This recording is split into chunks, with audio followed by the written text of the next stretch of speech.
Yoruba movie, go to bar #1 all over the world. Ẹ̀pàtẹ́wọ́ #1 láwà, òkè láwà tí ayé máa fi parẹ́. Trophy àti jagunjagun, ẹ sọ pé òkè láwà.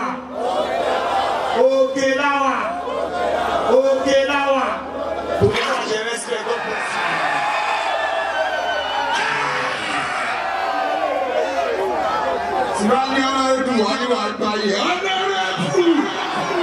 honorable. Wọ́n tó wà lẹ́gbẹ̀ẹ́ sọ́kẹ́ wo àti tani níwájú ìta. Sọ́kẹ́ tó wà lẹ́gbẹ̀ẹ́ lórí wo àti tani níwájú ìta. Ṣáì síwì ni. Wọ́n ní ṣáì síwì ni. Honorable. Ladies and gentlemen, put your hands together for Trophy Lager! Oh shit! DJ!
What's here?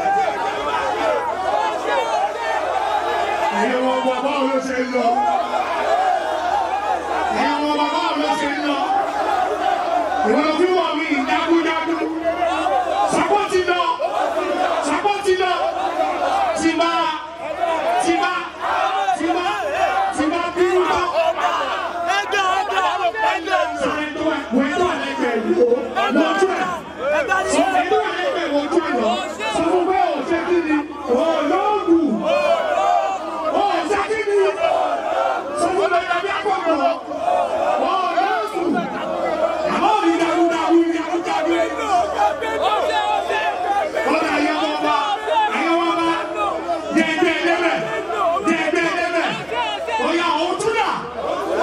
Tí bá ti dán òtún náà, wà ní trọ́fì tún lè. Òtún náà. Àgbo trọ́fì lọ́wọ́ ẹ̀. O ti jẹ owó máa lọ lẹ́sẹ̀ lọ́wọ́ rí. Òtún náà. Alright, thank you, God bless you. Thank you.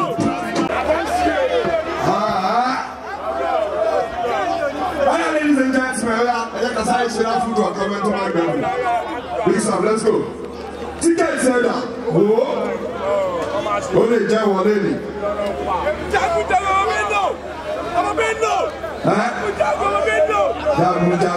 Jabi Elisha.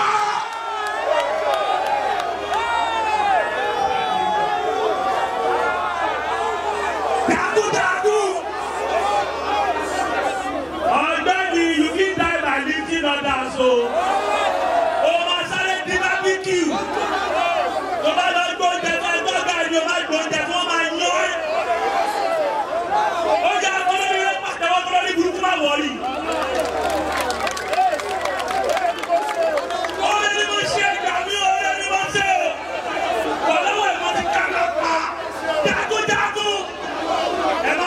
Thank you very much.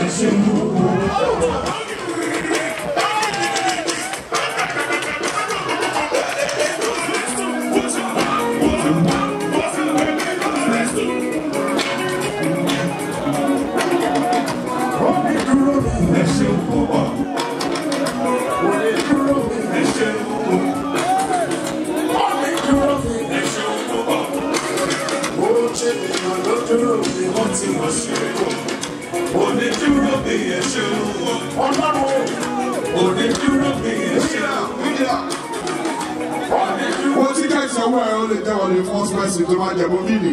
Olówó Èkó náà! Olówó Èkó náà! Ṣé o jẹ́ olówó Èkó ni? Ṣé o sinwi ni? Olówó Èkó náà! Kò sí bí? Ẹ bá mi wò ó lọ́dún àkọ́kọ́ ìwò parọ́.